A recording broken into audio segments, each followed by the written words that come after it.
침대 옆에 두면 잠을 못 잡니다. 안녕하세요, 풍수톡입니다. 오늘은 많은 분들이 평소에 아무 생각 없이 두고 있는 물건 하나 때문에 숙면을 방해받고 있다는 사실 알고 계셨나요? 혹시 잠을 자도 피곤하고 침대에 누웠을 때 뭔가 불편하거나 뒤척이게 되는 경험 있으신가요? 그 원인이 바로 침대 옆에 두고 있는 몇 가지 물건 때문일 수 있습니다. 오늘은 꼭 피해야 할 6가지를 주제로 숙면을 방해하는 침실 풍수 함정들을 낱낱이 파헤쳐 보겠습니다. 무심코 둔 것들이 사실은 우리 몸과 마음에 악영향을 끼치고 있다는 사실, 영상을 끝까지 보시면 깜짝 놀라실지도 모릅니다. 첫 번째는 침대 옆 거울입니다. 겉보기에 그저 실용적인 가구처럼 보일 수 있지만 풍수에서는 침실 속 거울의 위치를 굉장히 중요하게 다룹니다. 특히 잠을 자는 동안 내 모습이 거울에 비치는 구조라면 이는 단순한 인테리어 문제가 아니라 수면의 질을 떨어뜨리는 풍수적 함정이 될 수 있습니다. 거울은 본래 빛과 에너지를 반사하고 흩트리는 속성을 가지고 있습니다. 이로 인해 안정되어야 할 수면 공간에 불필요한 에너지 흐름을 만들어내고 자는 사람의 기운을 분산시킨다고 여겨지죠. 자고 있는 동안 몸은 쉬고 있지만 거울은 그 기운을 계속해서 반사하며 공간 안에 긴장된 파동을 만들어냅니다. 특히 거울 속에 비치는 자신의 모습이 무의식적으로 타인의 시선처럼 느껴지게 되면 뇌는 완전히 긴장을 풀 수 없게 됩니다. 실질적으로 어떤 사람들은 밤중에 거울 속 실루엣을 보고 깜짝 놀라 잠에서 깨는 경우도 있으며, 반복되면 깊은 수면 진입이 어려워지고 만성적인 피로감으로 이어질 수 있습니다. 심리학적으로도 거울은 시각적 자극을 주는 요소입니다. 어두운 공간 속에서 희미하게 빛을 반사하거나 움직임을 만들어내기 때문에 우리 뇌는 이를 지속적인 감시 또는 위험 요소로 인식할 수 있습니다. 특히 잠든 상태는 뇌가 외부 자극에 민감한 뇌파 상태로 진입하기 때문에 거울이 비추는 작은 그림자나 조명의 반사만으로도 각성 반응이 유발될 수 있습니다. 이런 작은 불편이 쌓이게 되면 아무리 좋은 침대를 써도, 아무리 조용한 환경에서 자도 왠지 모르게 잠이 얕다는 느낌을 받을 수 있습니다. 풍수적으로도 거울은 물의 기운을 가지고 있어 고요한 기운을 가져다 주기도 하지만, 잘못된 위치에 있으면 오히려 기운을 산란시키고 흐트러뜨리는 요소로 작용합니다. 침대 옆, 특히 머리맡이나 발끝 방향에 위치한 거울은 자는 사람의 기운이 지속적으로 빠져나가거나 흔들리게 만들 수 있습니다. 이런 이유로 침실에 거울을 둘 때는 매우 신중해야 하며, 꼭 필요한 경우라면 몇 가지 조건을 지켜야 합니다. 첫째, 잠잘 때 거울에 자신의 모습이 비치지 않도록 위치를 조절하는 것이 좋습니다. 가능하다면 침대 옆이 아닌 벽면이나 옷장, 문 안쪽처럼 직접적으로 눈에 띄지 않는 곳에 배치하는 것이 바람직합니다. 둘째, 거울을 커튼이나 천으로 가려두는 것도 좋은 방법입니다. 실제로 풍수 전문가들 중에서는 자기 전 거울을 덮어두는 것만으로도 숙면의 질이 달라진다고 이야기하는 분들도 있습니다.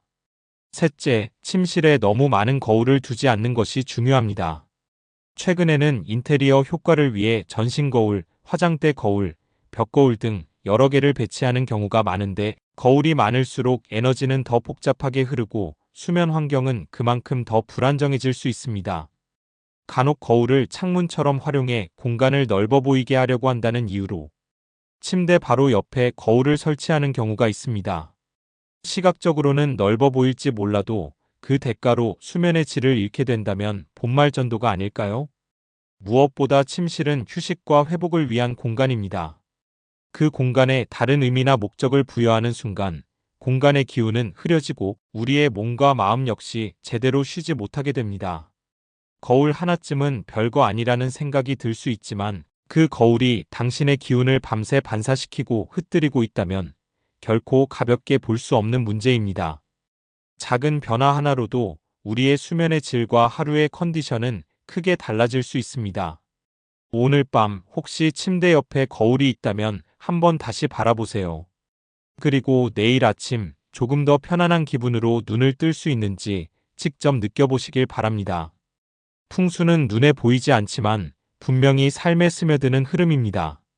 침실이라는 가장 개인적이고 깊은 공간부터 그 흐름을 바로잡는 것이 더 좋은 운을 부르는 첫걸음이 될 수 있습니다. 두 번째는 침대 옆 멀티탭, 충전기, 스마트폰 등 전자기기입니다. 전자기기의 문제는 단순히 전자파만으로 그치지 않습니다. 시각적인 자극, 사용 습관, 그리고 무의식적인 스트레스까지도 함께 작용하기 때문이죠.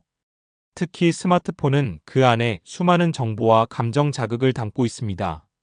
자기 전 스마트폰을 통해 뉴스, 댓글, 업무 메시지, 영상 콘텐츠 등을 소비하다 보면 뇌는 점점 더 각성 상태로 변하게 되고 자연스러운 수면 유도 호르몬인 멜라토닌의 분비가 억제됩니다. 이런 상태에서 잠자리에 들면 깊은 수면으로 진입하는데 시간이 오래 걸리고 중간에 자주 깨거나 꿈을 많이 꾸는 경향도 강해집니다. 풍수적으로도 전자기기는 기운의 교란을 일으키는 요소로 봅니다. 기는 부드럽고 안정적으로 흘러야 하는데 스마트폰이나 멀티탭, 충전, 케이블처럼 정기적 자극이 지속적으로 발생하는 물건은 그 흐름을 자꾸 끊어놓는다는 것이죠. 특히 침대 머리맡에 멀티탭이 있고 여러 개의 충전기와 플러그가 한 곳에 집중되어 있다면 그 자리의 에너지는 더욱 복잡하고 무거워집니다. 이런 환경은 몸의 기운이 정리되는 수면 시간의 불균형을 일으켜 아침에 일어나도 개운하지 않은 느낌을 줄 수 있습니다. 어떤 분들은 나는 불편한 걸 못 느끼는데요? 라고 하시기도 하지만 눈에 보이지 않는 자극은 장기적으로 축적되어 영향을 줍니다. 특히 불면증이나 수면 무호흡증, 만성 피로를 호소하는 분들 중 많은 경우 자기 전 스마트폰 사용 습관이 뿌리 깊게 자리 잡고 있는 경우가 많습니다. 또한 우리가 잠든 동안 스마트폰은 여전히 백그라운드에서 작동하며 신호를 송수신하고 있습니다. 와이파이, LTE, 알림소리, 진동 등이 우리의 깊은 잠을 방해하는 작은 방해물로 작용하는 것이죠. 풍수에서는 이런 끊임없이 작동하는 에너지를 수면 공간에서 멀리 두는 것을 권장합니다. 그렇기 때문에 자기 전에는 스마트폰을 비행기 모드로 설정하거나 가능하면 아예 침대와 떨어진 곳 혹은 침실 밖에 두고 자는 것이 이상적입니다. 또한 멀티탭 역시 사용하지 않을 때는 전원을 꺼두고 플러그도 머리맡에서 멀리 떨어진 위치에 설치해 두는 것이 좋습니다. 전자기기는 삶을 편리하게 만들어주지만 동시에 우리의 에너지 흐름을 미세하게 방해하는 존재이기도 합니다. 잠들기 직전까지 스마트폰을 손에 쥐고 있다면 우리의 하루는 끊임없이 연결된 긴장의 연속일 수 있습니다. 반대로 단 30분이라도 디지털 기기를 멀리하고 명상이나 독서, 잔잔한 음악으로 하루를 마무리해 보세요. 그 작은 습관 하나가 수면의 질, 에너지 회복, 그리고 다음 날의 컨디션까지 바꿔줄 수 있습니다. 풍수는 결국 균형의 학문입니다. 전자기기와의 거리 조절, 바로 그 작은 조정이 건강하고 맑은 기운을 부르는 시작이 될 수 있습니다. 세 번째는 시든 꽃이나 말라 죽은 식물입니다. 죽은 식물이 주는 영향은 단지 미적인 요소에 그치지 않습니다. 풍수에서 식물은 생명력, 성장, 활력의 상징으로 여겨지기 때문에 그것이 시들거나 말라 죽었다는 것은 곧 기운이 끊긴 것을 의미합니다. 특히 그 식물이 오랫동안 방치되어 있다면 단순히 죽은 것 그 이상의 정체되고 무기력한 에너지를 공간 전체에 퍼뜨릴 수 있습니다. 잠을 자는 침실에 이러한 식물이 놓여 있다면 사람의 몸이 기운을 회복해야 할 시간에 오히려 기운을 뺏기게 되는 구조가 만들어지는 것이죠. 게다가 시든 식물은 시각적으로도 공간을 어둡고 침체되게 보이게 만들고 무의식적으로 관리되지 않은 공간이라는 인상을 줍니다. 이는 우리의 감정과도 연결됩니다. 사람이 가장 민감해지는 시간은 바로 잠들기 전인데 이때 시들어버린 식물을 바라보는 것만으로도 모르게 기분이 가라앉거나 하루의 피로가 더욱 무겁게 느껴질 수 있습니다. 이러한 에너지는 우리가 자는 동안에도 영향을 미쳐 아침에 개운하지 않은 기분 혹은 무거운 감정으로 깨어나는 결과를 만들 수 있습니다. 실내 식물은 분명 공기 정화나 심리적 안정에 좋은 영향을 줄 수 있는 존재입니다. 하지만 그것은 살아있는 식물일 때 이야기입니다. 생명력이 없어진 식물은 그 자체로 더 이상 긍정적인 에너지를 제공하지 못하며 오히려 그 자리에 남아있는 죽음의 기운, 즉 정리되지 못한 감정, 놓지 못한 집착과도 같은 상징으로 작용할 수 있습니다. 이런 면에서 풍수는 단순히 어디에 두면 좋다보다 그 기운이 살아있는가를 더 중요하게 여깁니다. 따라서 침실에 식물을 두고 싶다면 건강한 상태를 유지할 수 있는 관리 가능한 식물, 그리고 정기적으로 상태를 점검하고 교체할 수 있는 여유가 필요합니다. 또한 화분의 흙 상태도 중요한데, 마른 흙이나 곰팡이 낀 흙은 오히려 공기 중에 좋지 않은 입자를 퍼뜨릴 수 있고, 이는 호흡기 건강에도 영향을 줄 수 있습니다. 시각적인 부분과 더불어 후각적, 환경적 영향까지 고려해야 하는 공간이 바로 침실이기 때문입니다. 풍수적으로는 작지만 관리가 잘 된 식물 한두 개만으로도 충분한 활기를 불어넣을 수 있다고 봅니다. 추천되는 식물로는 산세베리아, 스투키, 페퍼민트, 아이비 등 공기 정화 기능이 있으면서도 관리가 쉬운 식물이 있습니다. 그러나 이들조차도 건강하게 유지되지 못하면 오히려 없느니만 못한 요소가 된다는 점 꼭 기억해 주세요. 네 번째는 침대 옆 쓰레기통입니다. 쓰레기통은 본질적으로 불필요한 것들이 모이는 곳입니다. 눈에 보이지 않는 기운의 흐름을 중요시하는 풍수에서 이러한 물건은 공간의 길을 정체시키고 탁하게 만드는 대표적인 요소로 간주됩니다. 특히 침대 옆처럼 우리가 가장 오랫동안 머무르는 곳에 이러한 음의 기운이 모여 있다면 숙면은 물론 정서적인 안정에도 좋지 않은 영향을 미칠 수밖에 없습니다. 사람은 자는 동안 몸과 마음을 회복하고 재정비하는데 이 회복의 흐름을 방해하는 요소가 가까이에 있다면 무의식적으로도 스트레스를 받게 됩니다. 더불어 쓰레기통은 시각적으로도 지저분함이나 정리되지 않음을 상징합니다. 아무리 뚜껑이 덮여 있다고 해도 그 존재 자체가 침실의 안정적이고 차분한 분위기를 해치는 원인이 될 수 있어요. 특히 향이 남아있는 화장솜, 먹다 남은 과자 봉지, 물기 있는 티슈 등은 시간이 지나며 냄새를 발생시키거나 세균, 곰팡이의 번식처가 될 수 있으며 이는 공기질 저하로 이어져 코막힘, 두통 등으로도 연결될 수 있습니다. 후각은 우리가 수면 중에도 반응하는 감각이기 때문에 아주 약한 냄새에도 뇌는 각성 상태로 반응하게 되고 깊은 수면을 방해받게 됩니다. 심리적인 측면도 무시할 수 없습니다. 잠들기 전에 침대 옆 쓰레기통이 눈에 들어온다면 이는 무의식적으로 오늘 하루가 어질러져 있다는 인식을 심어줄 수 있어요. 우리의 뇌는 시각 정보를 빠르게 처리하며 주변 환경의 질서를 자신에게 투영하는 특성을 갖고 있기 때문이죠. 정돈된 침실은 그 자체로 뇌에 안정을 주고 무의식적으로 휴식해도 된다는 메시지를 보내줍니다. 반대로 어지럽고 불필요한 것이 많은 침실은 자는 동안에도 뇌를 불필요하게 긴장시키고 에너지를 낭비하게 만듭니다. 풍수에서는 이처럼 보이지 않는 영향력을 매우 중요하게 여깁니다. 쓰레기통 하나가 공간의 기운을 무겁게 만들고 나아가 그 공간에 사는 사람의 컨디션이나 기분, 에너지 순환에까지 영향을 줄 수 있다는 것이죠. 특히 침실처럼 음적이고 안정된 에너지가 요구되는 공간에서는 더욱 주의가 필요합니다. 쓰레기통을 꼭 두어야 한다면 가능한 작은 크기와 뚜껑이 있는 형태를 고르고 침대와는 최소 1m 이상 떨어진 위치에 배치하는 것이 바람직합니다. 또한 하루에 한 번은 비우고 내부도 주기적으로 닦아주며 방향제나 천연 탈취제를 함께 사용하는 것이 좋습니다. 가장 이상적인 방법은 아예 침실 밖에 두는 것입니다. 그렇게만 해도 침실 안 공기의 흐름과 분위기가 확연히 달라지는 걸 느끼실 수 있을 거예요. 다섯 번째는 책이나 서류, 노트북 등 일을 연상시키는 물건들입니다. 침실은 하루의 피로를 씻고 몸과 마음을 재정비하는 쉼의 공간이어야 합니다. 그런데 그 공간 안에 끊임없는 긴장을 유발하는 일의 기운이 함께 머물고 있다면 그 쉼은 온전히 이루어지기 어렵습니다. 특히 침대 옆에 업무용 노트북, 작업 중인 문서, 계획표, 업무, 회의 자료 등이 놓여 있다면 우리는 자는 동안에도 완전히 쉴 수 없습니다. 이는 단지 의식의 문제가 아니라 뇌의 무의식이 여전히 작업 중으로 작동하기 때문입니다. 풍수에서는 침실을 음의 공간이라고 표현합니다. 외부의 자극에서 벗어나 내면을 가라앉히고 에너지를 축적하는 곳이라는 뜻입니다. 하지만 이 음의 공간 안에 양의 기운, 즉 활동성과 논리, 긴장을 상징하는 물건이 존재하게 되면 기의 균형이 깨지게 됩니다. 그 결과 숙면의 질이 떨어지고 매일 아침 피로가 해소되지 않은 채 쌓여가는 악순환이 반복되죠. 더 나아가 업무와 관련된 물건이 침실에 놓이면 심리적인 압박감도 커집니다. 예를 들어 오늘 처리하지 못한 업무 서류가 협탁 위에 놓여 있다면 우리는 자기도 전에 내일 아침에 저거부터 해야지라는 생각이 떠오르고 그 생각은 잠든 후에도 무의식의 형태로 뇌 속에 남습니다.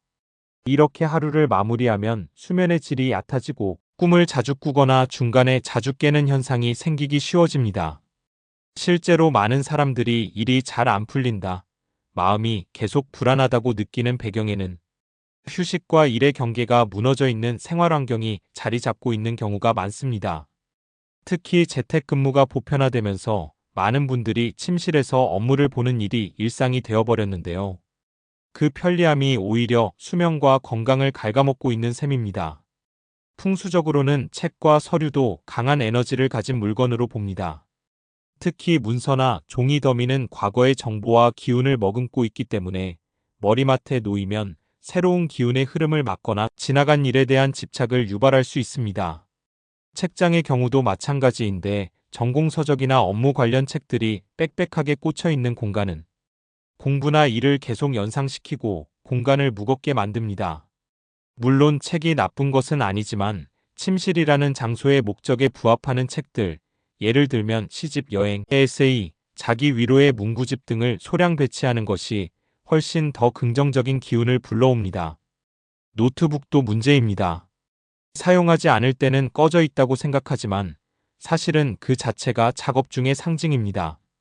침대 가까이에 노트북이 놓여 있는 것만으로도 뇌는 언제든 다시 켜야 할 수 있다는 긴장 상태를 유지하게 되며 심리적인 압박을 느낄 수밖에 없습니다. 게다가 대부분의 노트북은 충전기가 연결되어 있는 상태로 방치되는데 이는 앞서 말한 전자기기의 전자파 문제와도 겹치게 되죠. 업무용 물건은 반드시 침실 밖으로 치우는 것이 풍수적으로도 정신 건강적으로도 바람직합니다. 그렇다면 현실적으로 어떻게 해야 할까요? 가장 좋은 방법은 침실과 일의 공간을 분리하는 것입니다. 서재나 거실 혹은 작은 책상이라도 따로 마련해 일하는 공간을 따로 두는 것이 이상적이죠. 하지만 공간이 여의치 않다면 물리적인 분리라도 시도해 보세요. 예를 들어 침실 내 책상 앞에 가벼운 커튼이나 파티션을 설치해 시야를 차단하거나 업무 도구를 수면 전에 서랍 안에 넣어두는 것만으로도 뇌에 이제는 쉴 시간이라는 신호를 줄 수 있습니다. 마지막 6번째는 애완동물의 친구나 장난감입니다. 이건 상황에 따라 다르긴 하지만 특히 애완동물과 침대를 함께 사용하는 분들에게 해당되는 내용입니다. 풍수적으로 사람과 동물은 에너지의 흐름이 다르다고 보는데요. 동물의 영역과 사람의 수면 공간이 겹치게 되면 기운이 섞이면서 불안정해질 수 있다고 봅니다. 물론 정서적으로 위안이 되거나 외로움을 달래주는 긍정적인 면도 있지만 수면의 질을 중시하는 경우에는 공간을 분리해주는 것이 좋습니다. 애완동물이 밤새 침대 위를 오르락내리락 하거나 갑자기 짖는 소리로 깨는 경우도 많기 때문에 수면 방해 요소가 될 수 있습니다. 애완동물의 친구는 침대와 어느 정도 거리를 두고 배치해주는 것이 풍수적으로도 실질적인 수면 환경에도 도움이 됩니다. 현대인들에게 반려동물은 가족과도 같은 존재입니다. 특히 1인 가구가 늘어나면서 반려동물과 함께 침대에서 잠을 자는 분들이 많아졌습니다. 따뜻한 체온을 공유하고 외로움을 덜 수 있다는 점에서 분명 긍정적인 측면이 있죠. 하지만 풍수의 관점에서는 조금 다른 시선으로 바라보게 됩니다. 풍수에서는 인간과 동물은 각기 다른 기의 흐름을 가지고 있다고 봅니다. 인간의 기는 상대적으로 정적이며 순환과 안정에 중점을 두고 있습니다. 반면 동물의 기는 훨씬 더 활동적이고 감각에 민감하게 반응하는 속성을 지닙니다. 이러한 기운의 차이가 하나의 공간에서 동시에 작용할 때 그 에너지 흐름은 혼란스러워질 수 있다는 것이 풍수의 기본적인 해석입니다. 특히 수면이라는 민감한 상태에서는 그 영향이 더욱 커질 수밖에 없습니다. 반려동물이 잠자는 사람의 몸 위를 오르내리거나 새벽에 낯선 소리에 짖는 것, 갑자기 움직이거나 하는 행동 등은 우리의 깊은 잠을 방해할 수 있습니다. 이런 자극은 잠깐일 수 있지만 반복되면 수면의 질에 치명적인 영향을 줍니다. 풍수적으로 봤을 때도 침대는 기운을 회복하는 신성한 공간으로 인식됩니다. 이 공간이 여러 존재의 에너지가 뒤섞이는 장소가 되면 기가 흩어지고 회복의 기능이 떨어지게 됩니다. 또한 반려동물의 친구나 장난감이 침대 근처에 있으면 시각적 혼란과 함께 에너지의 분산을 초래합니다. 특히 장난감이 여러 개 흩어져 있거나 씹어서 낡은 상태로 방치되어 있다면 공간의 정돈감도 크게 떨어지죠. 이런 시각적 자극은 우리가 잠자리에 들기 전 무의식적으로 뇌를 각성시키는 역할을 할 수 있습니다. 게다가 반려동물의 침구나 장난감에는 털, 먼지, 때로는 냄새까지 남아있기 때문에 위생적인 측면에서도 문제를 일으킬 수 있습니다. 이런 요소들은 후각 자극을 통해 뇌를 각성시키거나 알레르기 반응을 유도해 수면을 방해하게 됩니다. 반려동물과의 정서적 유대감은 매우 중요하지만 수면이라는 기본적인 생체 리듬을 해치면서까지 공유할 필요는 없습니다. 적당한 거리두기와 공간 분리를 통해 서로의 건강을 지키는 것이 오히려 현명한 공존 방식일 수 있습니다. 이를 위해 추천하는 방법 중 하나는 반려동물 전용 침대를 침실 내 다른 한쪽에 두는 것입니다. 사람의 침대와 너무 가까이 붙지 않도록 1에서 2m 정도 거리를 두고 벽을 등지게 배치하면 안정감을 줄 수 있습니다. 장난감도 한 곳에 바구니를 두어 정리하는 습관을 들이면 시각적 피로를 줄이고 에너지 흐름도 훨씬 더 깔끔하게 유지됩니다. 또한 반려동물이 잠자리에서 지나치게 흥분하거나 활발하게 움직이지 않도록 수면 전 산책이나 놀이 시간을 충분히 가져주는 것도 좋습니다. 이렇게 하루의 에너지를 적절히 소진시켜주면 반려동물 역시 편안하게 잠자리에 들 수 있고 사람도 안정된 기운 속에서 숙면을 취할 수 있습니다. 풍수는 단순히 물건의 위치만을 말하지 않습니다. 그것이 우리 삶의 리듬, 감정, 건강에 어떤 영향을 주는지까지 통합적으로 바라보는 지혜입니다. 반려동물과의 공존도 예외는 아닙니다. 사랑하기 때문에 더 건강한 거리두기를 고민하는 것, 그 자체가 가장 따뜻한 풍수적 배려일지도 모릅니다. 오늘 소개해드린 침실 풍수 6가지 어떻게 보셨나요? 잠은 단순한 쉼이 아니라 운을 재정비하는 중요한 시간입니다. 작은 습관 하나만 바꿔도 삶의 흐름이 달라질 수 있어요. 오늘 영상이 도움이 되셨다면 좋아요와 구독 부탁드리고 여러분의 침실은 어떤지 댓글로도 나눠주세요. 풍수톡이었습니다. 감사합니다.